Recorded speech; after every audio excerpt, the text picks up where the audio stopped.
Hi, I'm Seamless, and this is another How to Synth tutorial. And today I'm going to show you how to make this sound.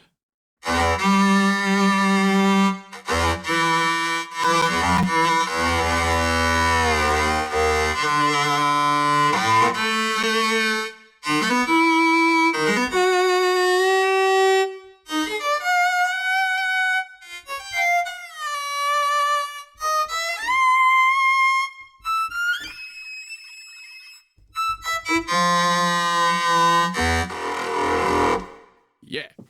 So this is a full spectrum solo string. And I have two Sytruses going up here, but it's actually alternating between the two.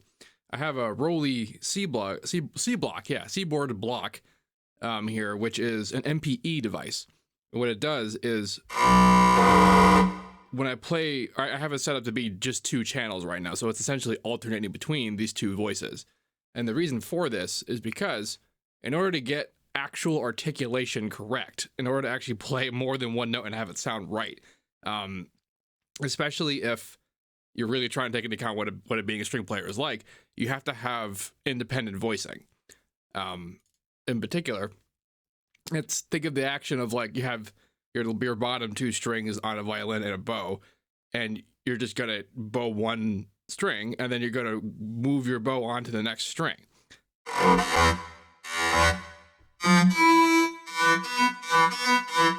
Like that experience.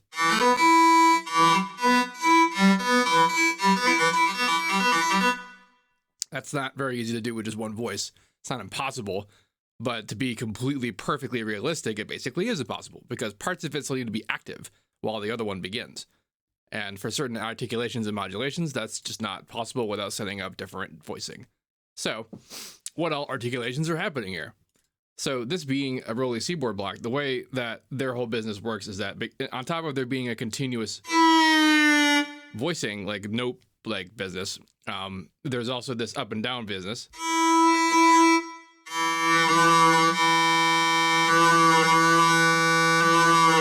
Which I've decided to be like the bow experience. And then there's this up and down pressure experience. And this is actually what I'm using to use the attack articulation.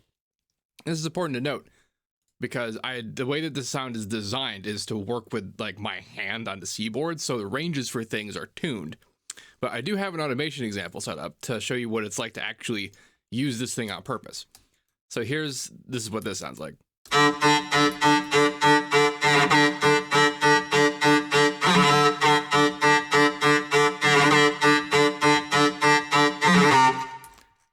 This is a lot of fun, what's happening here.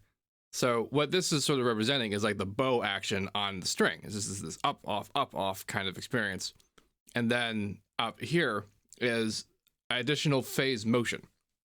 So the synthesis part is pretty simple. I've pretty well refined this into being what my actual process is, which is I create a saw-esque experience, randomize the phases of it. Like this looks like a pulse width modified version of the thing, but that's what it came out to being. And then also another saw-based experience. It's again randomized phased, and that's FMing it and RMing it at the same time. On top of that, there's modulation changes and there's also level changes, but you can see there's FM voices all the way up high.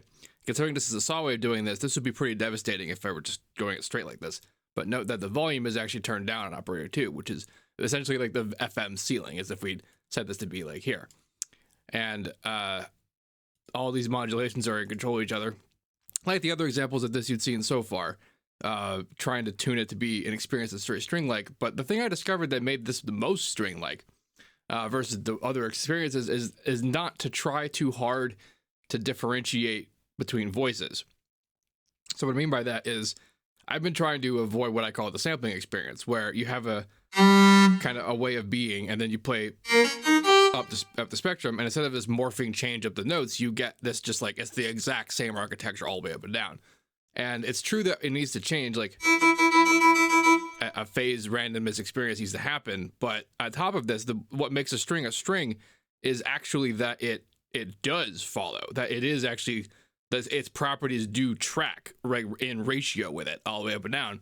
It's just that the resonant body is what makes it kind of have a flavor.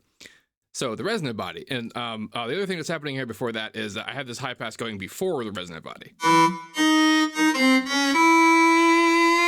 and it's following the note, which is important because it's cleaning up a lot of that noise you're hearing. And on top of hearing that noise, let's look at this. See, you heard those incredibly high notes we played earlier?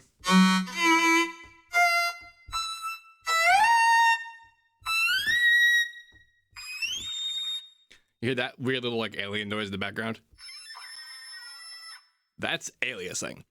And it's because of obvious reasons, because we're jamming incredibly high frequencies and incredibly high speeds, and it's generating wildly above Nyquist. Nyquist being half the sample rate. And anti-aliasing over here, oversampling, is doing a pretty good job, but this is a task. This is a high CPU action. One of the reasons why I only have 2 voices is because of that limitation. I was originally going to try and be like, oh, let's just do 4 strings, like it's on a cello or something.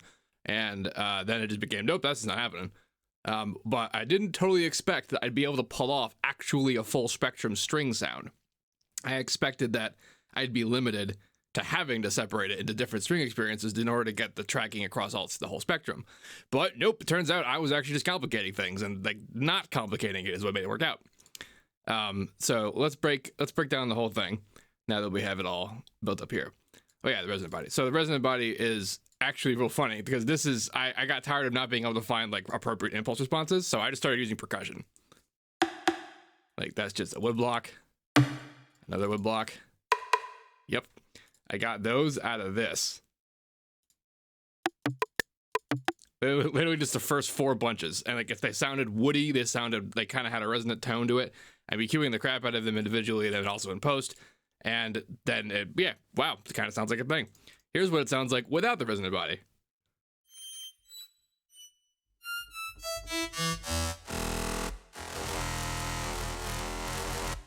It's kind of like a Reese bass, isn't it?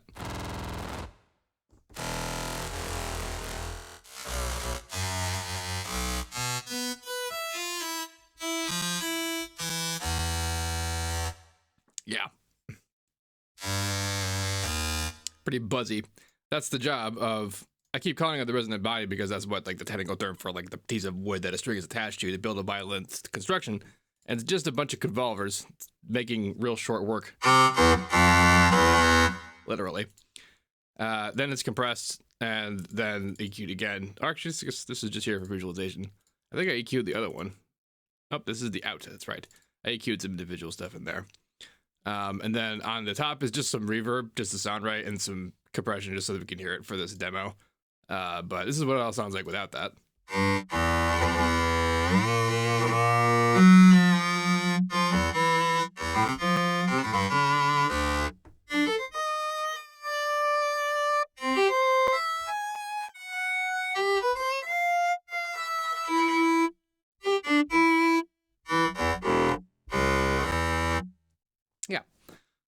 Back in our boxes here. Without the post compression, this is what this sounds like.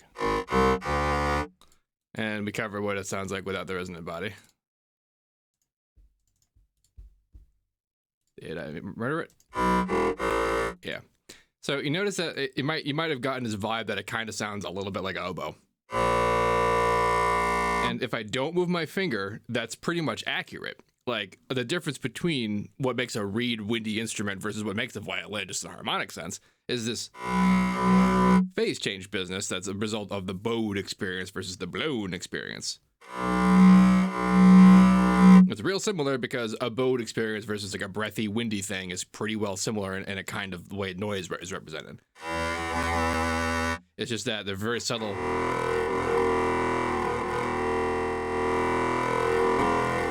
Makes it more, or at least different, and presentably a different series than what a wind instrument is.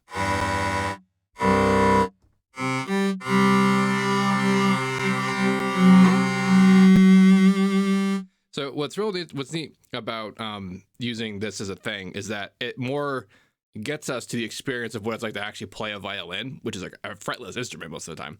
And playing individual notes and trying to write a thing, you might have noticed in the last video, didn't really shine so well. Like certain experiences worked perfectly, like the staccato-y kind of things, but actually being musical about it is difficult. As it turns out, on top of the sound design of making a string, the performance experience of being a string is like the whole other half of what the sound is. Like knowing and feeling bends and things, and also like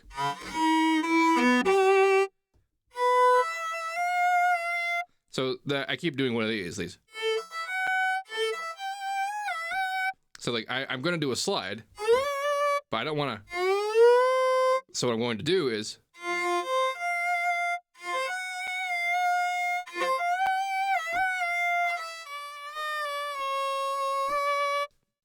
and that's basically what you do with the violin, and why this like dual voicey parted alternating MIDI thing is important, because you basically are doing a similar experience with the bow. You're going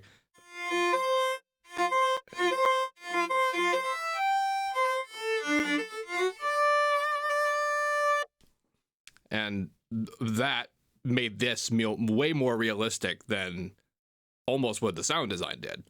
The sound design is mostly just is allowing us to take advantage of it. If there weren't all these things that moved when we did certain things, it wouldn't matter how well we are at playing it if it didn't like move with it.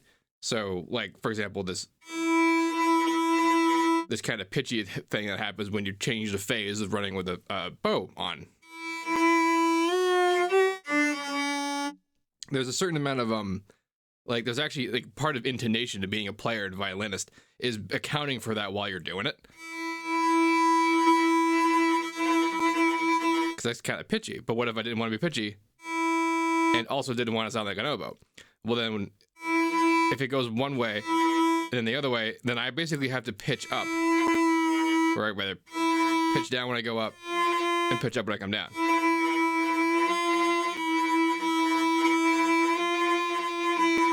In order to like do the bow action but keep the pitch. And you just notice I didn't do that, but that's because it's hard.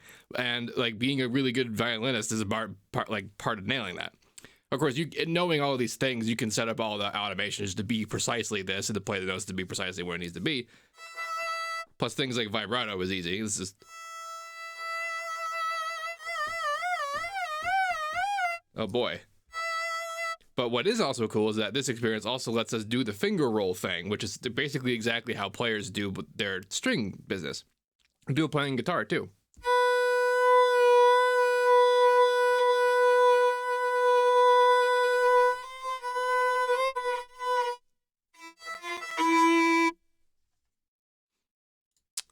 What else is important about this sound? Oops. Well, the signal path is maybe plug that back in, huh? Okay, so so this guy's FMing itself, being FM by the bow. The bow is ring modulating it. We're modulating the phase. We're also modulating phase on the dude. So I linked our parameters here in our XY positions. So in here, when doing the high pass thing, it's these two voices into a high pass that's being distorted. This filter is going into another filter that's being low pass to kind of clean it up, but we're letting a little bit of that windy, noisy, high frequency distortion out, which is helping in the resonant body when it's clashing with it. All of our bits that matter with that, though, are being tracked to our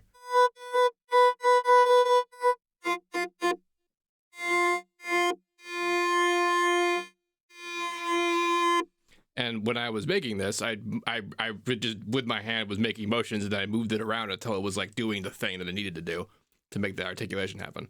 And there's a couple piling on. Like I still have an envelope on here, still doing stuff, even though I'm supposed to be the envelope with my hand, but I'm not A, good enough to play it, and B, neither is this thing good enough to actually do the right kind of articulation to make that work. Oh God, I just thought of something. Oh God, accelerometers. Oh God, I'm gonna try that. Okay, but for this, making this kind of playable was mainly like I needed because if you've ever seen like a depth control on pitch differences in the string before, like the difference between, and I now have like real time in control of that. Like, yeah, it's an automation if you don't have a thing to play with it with, but essentially that's still that. I'm just doing the automation with my hands. And that, as I have made this essentially two stages of attack. There's the attack on like with the filter, and then there's what happens after that. I guess it's kind of decay. What's interesting is that the attack is the attack and the release at the same time.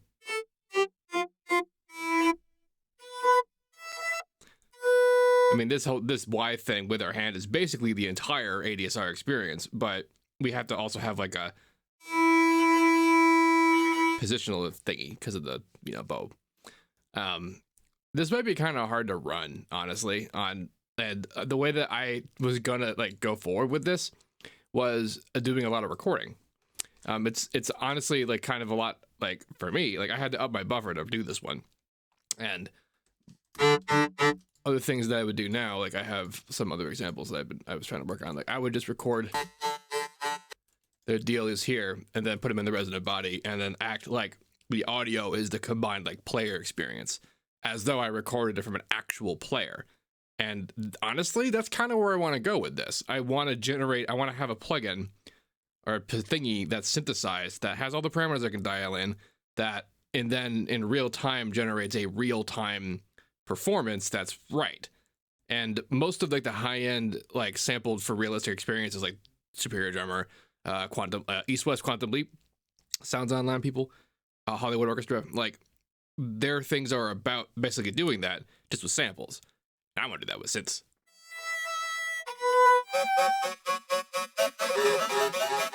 Yep, that's I triggered the audio by accident. Whoop. I have the way I'm triggering this in here is that I have a separate MIDI channel. That's MIDI channel 12. That's this thing, and it's going straight into the patcher and straight out of here because that's the only way that the parameters come through the right way. Coming through note capture isn't the same.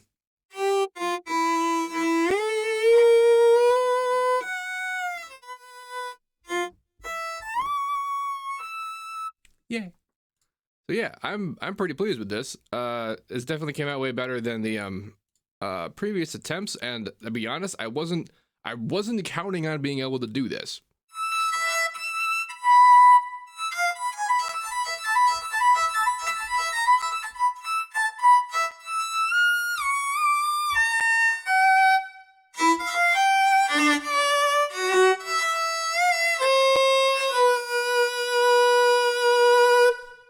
That's really neat. I'm gonna put this entire FLP up to be downloaded if you want to have a closer look at this. If you have any questions about it, please let me know.